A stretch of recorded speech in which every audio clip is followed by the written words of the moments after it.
કેમ છો વિદ્યાર્થી મિત્રો, સ્વાગત છે આપ સૌનું મારી ચેનલ HS ટ્યુટોરિયલ્સ. આજે આપણે વાત કરીશું કે ધોરણ 10 બોર્ડની પરીક્ષામાં ગણિત અને વિજ્ઞાન અને ખાસ કરીને વાત કરીએ તો બધા વિષયના પેપર લખવામાં કઈ કઈ બાબતોની તકેદારી રાખવી અને પેપર કઈ રીતે લખવું કે જેથી કરીને વધુ સારા માર્ક્સ મેળવી શકાય.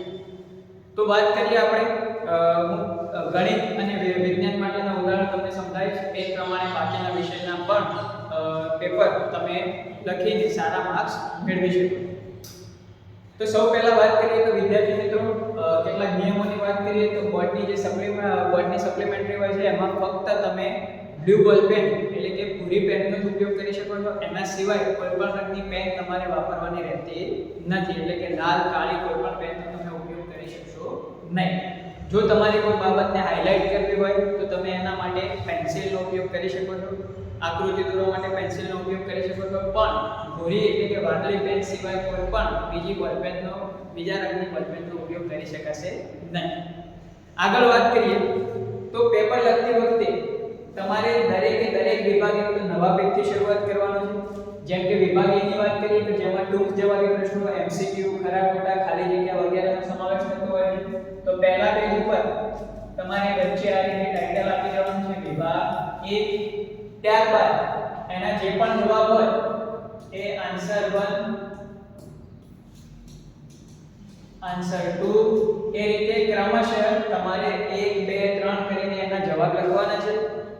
બહુવિકલ્પી પ્રશ્નોના જવાબ તમે સીધા જેમ કે B જવાબ આવતો હોય તો B પછી એનો જે જવાબ હોય અહીંયા લખી શકો છો. કોઈમાં A જવાબ આવતો હોય તો A કરીને એનો જે જવાબ હોય એ પ્રમાણે લખી શકો છો. ખાલી જગ્યાવાળા પ્રશ્નો હોય તેમાં તમે આખું વિધાન લખશો અને પછી ખાલી જગ્યા ભરશો તો સારું રહેશે. ખરા ખોટાની અંદર સીધો જવાબ પ્રશ્નના જવાબના નંબરની સામે ખોટું કે ખરાની નિશાની કરવાની રહેશે, જેથી કરીને તમારો સમય બચી શકે છે.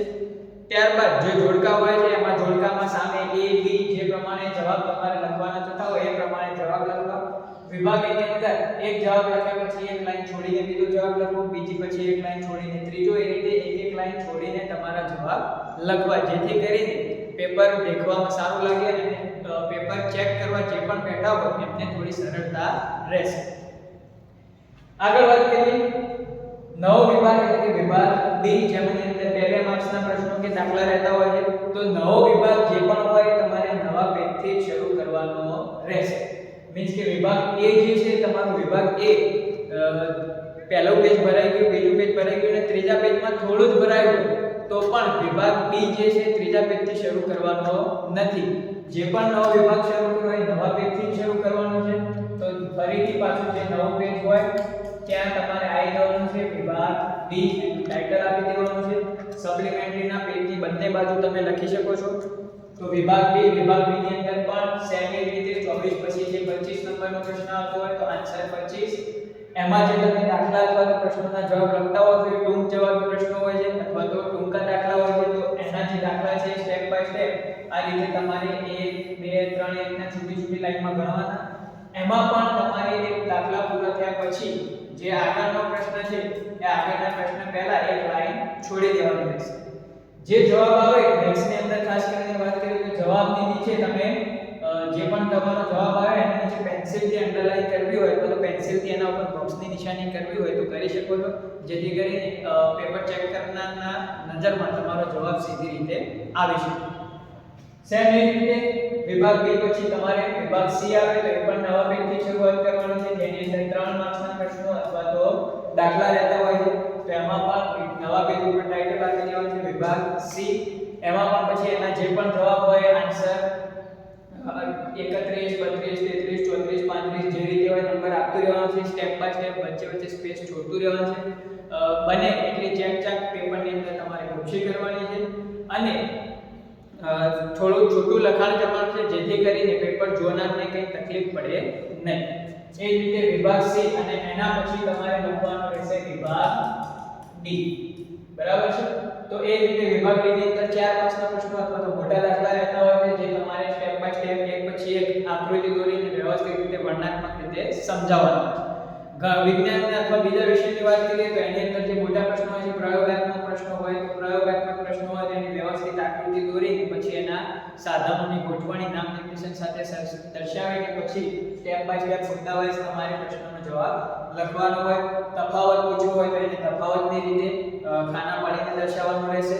આ રીતે તફાવત પૂછવો હોય તો એને તફાવતની રીતે અહીંયા ધાતુ જે હોય એના એક મુદ્દાની સામે પહેલો મુદ્દો, બીજા મુદ્દાની સામે બીજો મુદ્દો, ત્રીજા મુદ્દાની સામે ત્રીજો મુદ્દો, એ રીતે ક્રમમાં દર્શાવવાનું રહેશે.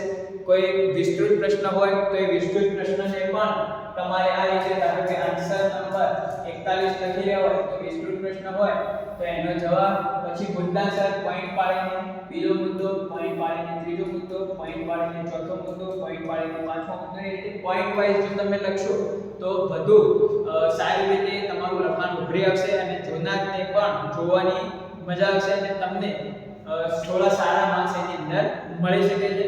આ ખાસ તો ઇમ્પોર્ટન્ટ લખાણ છે, પણ લખવાની જે ઢબ છે એ પણ પેપર સેટર, પેપર ચેક કરનારના માનસ ઉપર અસર કરતી હોય છે.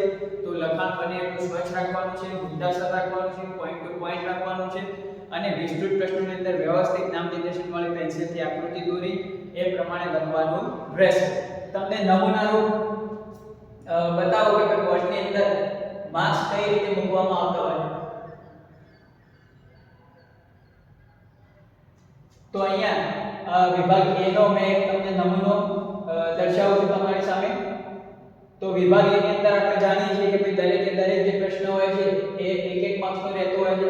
તો આ રીતે તમે જે જવાબ લખેલા હોય એ જવાબના દરેકના એક એક ગુણ તમને મળવા પાત્ર થાય છે. બરાબર, સાચો હોય તો 1 ગુણ મળે છે, ખોટો હોય તો સીધો 0 માર્ક્સ એના મળતા હોય. ખાસ કરીને વાત કરીએ 2 માર્ક્સના પ્રશ્નોની એની, તો વિભાગ B જે છે તમારો, તો વિભાગ B ની અંદર જે તમે દાખલા લખો છો અથવા પ્રશ્ન લખો છો તો એમાં ગુણનું વિભાજન થયેલું હોય. જેમ કે તમે અહીંયા જુઓ તો આ જે દાખલો છે એમાં પહેલું સ્ટેપ એટલે કે તમે આ દાખલાના વચ્ચેના પદના ભાગ પાડે તો એનો અડધો ગુણ મળી જાય છે.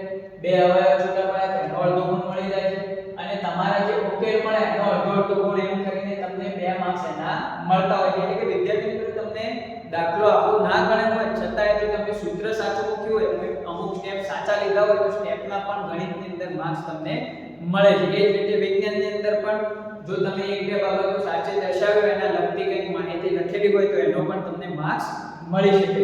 અહીંયા નીચેના દાખલામાં પણ જોઈ શકો છો તમે, અહીં પહેલું સૂત્ર મૂક્યું એના માર્ક્સમાં 0.5 માર્ક્સ છે, પછી આગળના અવયવના માર્ક્સ છે, પછી 1 માર્ક્સ છે. તો એ રીતે જુદા જુદા રીતે માર્ક્સનું વિતરણ થયેલું હોય છે. જવાબના માર્ક્સ અલગ હોય છે, બધા પ્રશ્નના માર્ક્સ અલગ હોય છે. વિભાગ C ની વાત કરીએ તો વિભાગ C ની અંદર 3 માર્ક્સના જે પ્રશ્નો છે તો 3 માર્ક્સના પ્રશ્નોની અંદર પણ સ્ટેપ બાય સ્ટેપ તમે જેમ જેમ એક એક વસ્તુ પૂરી કરતા જાઓ છો કે ભાઈ આ વસ્તુ આ કરી, લોપની રીત વાપરો છો તો જેમ કે અહીંયા ઉદાહરણ તરીકે લોપની રીત વાપરી તો આ બંને સમીકરણનો સરવાળો લેશું, ગુણાકાર લેશું તો એનો માર્ક્સ મળી જાય તમને. ઉકેલ તમે શોધે બંનેનો એક એક ગુણ મળી જાય. નીચે અહીંયા જે તમે પ્રશ્ન ઉપરથી સમીકરણ બનાવવાનું હતું તો સમીકરણ બનાવ્યું છે તમે, સમીકરણના તમને અડધો ગુણ મળી જાય. ત્યારબાદ એની બાદબાકી કેવું કરો તો મતલબ તમે જે પણ કામ કરો છો દરેક કામના તમને થોડા કરીને માર્ક્સ મળતા હોય. મોટા પ્રશ્નોની વાત કરીએ તો વિભાગ B ની અંદર જે પ્રશ્નો આવે છે તો વિભાગ B ની અંદર પ્રયોગાત્મક પ્રશ્નો ખાસ કરીને લેતા હોય તો એમાં તમને વિધાન લખવાના પણ માર્ક્સ મળે છે. આકૃતિ તમારી દોરેલી હોય, વ્યવસ્થિત હોય તો એના પણ માર્ક્સ મળે છે. પ્રમેય હોય તો એનું પક્ષ લખેલું હોય તમે તો એના પણ તમને અડધો માર્ક્સ, 1 માર્ક્સ એ રીતે મળે છે. તો તમને આખો દાખલો કે આખો પ્રશ્ન ના આવડતો હોય તેના લગતી જે પણ માહિતી તમને આવડતી હોય એ માહિતી તમે થોડી વ્યવસ્થિત રીતે દર્શાવીને એના પણ માર્ક્સ તમે મેળવી શકો. તો આશા કરું છું કે આ જે માહિતી છે એ માહિતી તમને યોગ્ય લાગી હશે. જો માહિતી યોગ્ય લાગી હોય તો ચેનલને લાઈક અને વિડિયોને લાઈક અને ચેનલને સબસ્ક્રાઇબ કરવાનું ભૂલતા નહીં.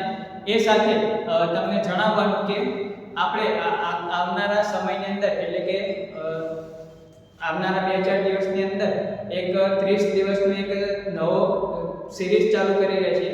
એ સિરીઝની અંદર રોજે રોજ મારા દ્વારા જે ગણિતના બોર્ડની અંદર પૂછાઈ શકે એવા જે કેટલાક અગત્યના દાખલા છે એ અગત્યના દાખલા એટલે કે પરીક્ષામાં ઉપયોગી નીવડી શકે એવા અમુક જે દાખલા છે કે જે આપણી ચોપડીમાં નથી હોતા, થોડા અલગ રીતે ટૂંકા પ્રશ્નોમાં ખાસ કરીને પૂછાતા હોય છે 1-2 માર્ક્સમાં, જેમાં વિદ્યાર્થીઓને વધુ તકલીફ પડતી જોવા મળે. તો એવા જે દાખલા હોય છે દરેક પ્રકરણ વાઇઝ આપણે એક દિવસે જુદા જુદા પ્રકારના દાખલા મારી ચેનલ ઉપર મૂકતો રહેવાનો છું. તો ચેનલને તમે વહેલી તકે સબસ્ક્રાઇબ કરી લેજો, જેથી કરીને એ જે નવા વિડીયો મૂકવામાં આવે વિડીયોની માહિતી તમને મળતી રહે અને બોર્ડની અંદર એ જે દાખલા જે છે સમજીને ગણીને તમારા માટે ઉપયોગી થઈ શકે અને તમે વધુ સારા માર્ક્સ સ્કોર કરી શકો. છેલ્લે તમારી બધાની વિદાય લઉં છું. ચેનલને સબસ્ક્રાઇબ કરી લેજો, જેથી કરીને આવનારા વિડીયોની પણ તમને નોટિફિકેશન મળતું રહે. જય હિન્દ, જય ભારત.